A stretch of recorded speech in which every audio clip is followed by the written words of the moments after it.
One of the biggest things that I've noticed, like when I watched the third season for the first season, my acting have gotten better. Because at first I was just calling her, did I do good, Joy? You did all right. Thank God everybody else around you can act.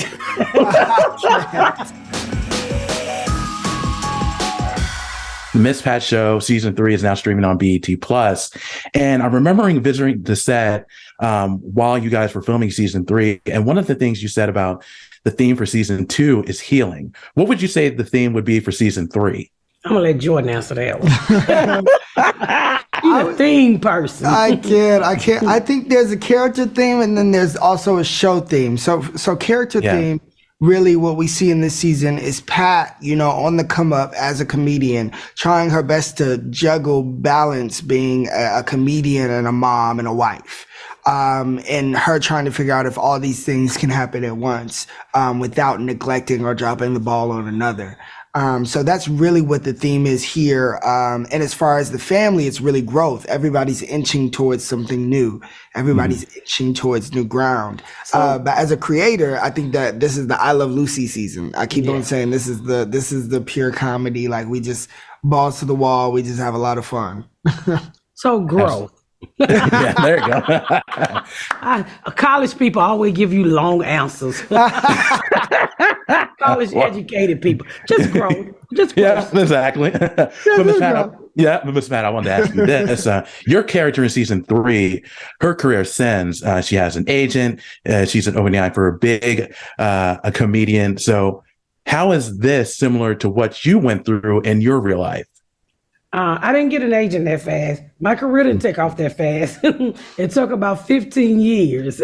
But Jordan, we was able to put it into a half an hour to show you, how I go from here to not being able to get gigs to looking up and being able to open for someone who was a really big comedian. That really happened in my life. I ended up opening for Arnez J, D. Ray, and Cat Williams. And so that really kind of push me out there even more in front of a bigger audience. So we just took that and created an episode out of it. Absolutely. And Jordan, when I got to visit you guys on set, you were directing that episode. I think it was episode 9. Do you direct any other episodes throughout the season? Who are some of the directors that come in and work with you guys this season? Yeah, so I directed the first episode, and the 5th episode, and the 9th episode. Some really, really fun ones. So 3 this season, and then we also have Mary Lou Belli returning to direct some episodes. We also have Kelly Park, who comes in to direct an episode or 2 episodes. So we had a joy of riches. Debbie Allen came back. She always the Christmas. Yeah. She directed pilot, so she comes back every year to direct another episode.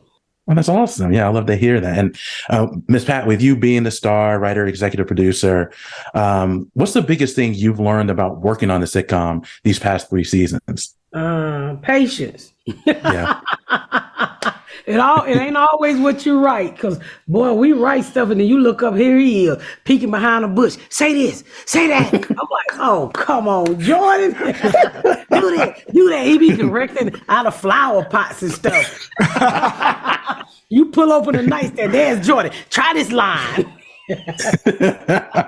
So patience,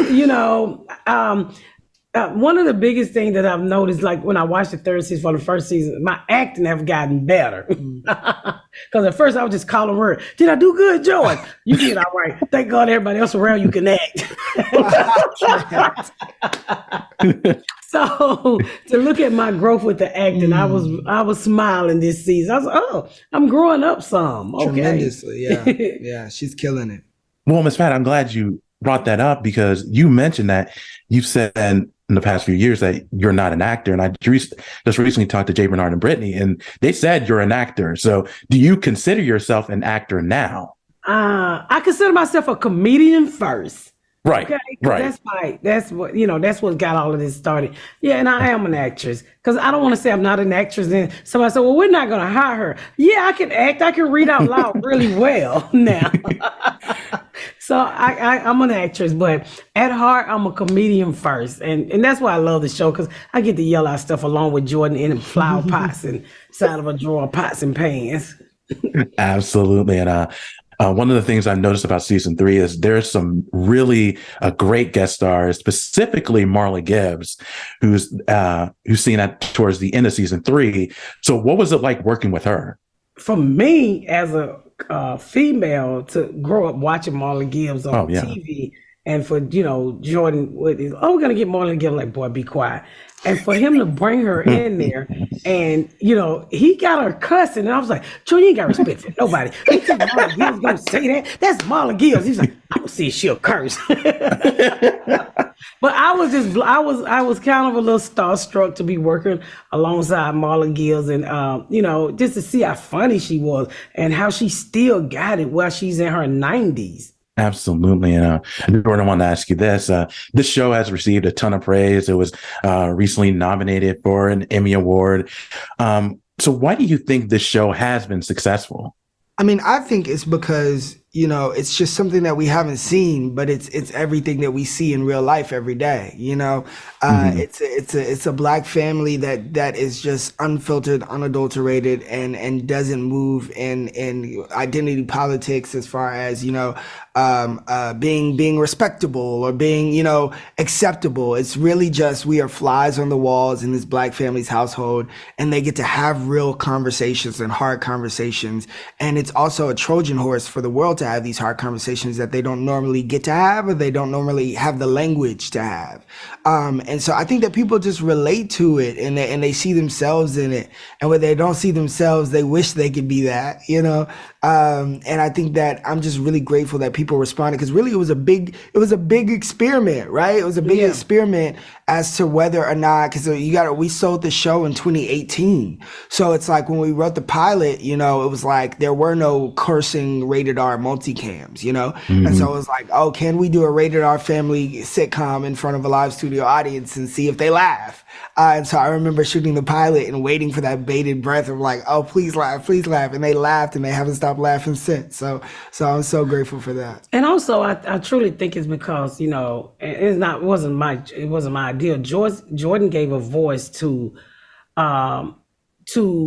people that Hollywood wasn't trying to hear. They didn't have a voice. There's so many moms out there that carry on and act and talk like me, but Hollywood's like, oh my God, no, women doesn't talk like that. Mothers are perfect. No, they're not. Why are you gonna wait till your mama die to find those Polaroids to really find out she was a freak? So, Jordan just gave them a voice, and they love it. Every time I go and do stand-up, they always come up and tell me, oh my God, Miss Pat, you my mama, you my aunt. I'm like, no, I'm not. I don't know you. But I'm that voice that they've been leaving out for so many years, and people really like the realness of it. Absolutely. And one last question before I let you guys go is, it looks like season 3 is going to be a hit, and I know that it's just been released, but do you have any plans for a 4th season? I have plans for whatever they give me. Now speak to it. No, I really think it depends on the audience showing up. I mean, if people watch it and they're enjoying it, then we're gonna keep on going. But that's really what we gotta get people to watch the show and run up those numbers for season 3. Yeah, so they say, come on, season 4. Absolutely. Well, I'm looking forward to it. Ms. Pat, Jordan, thank you so much for your time. I really do appreciate it. Again, congratulations on season 3, and continued success to both of you.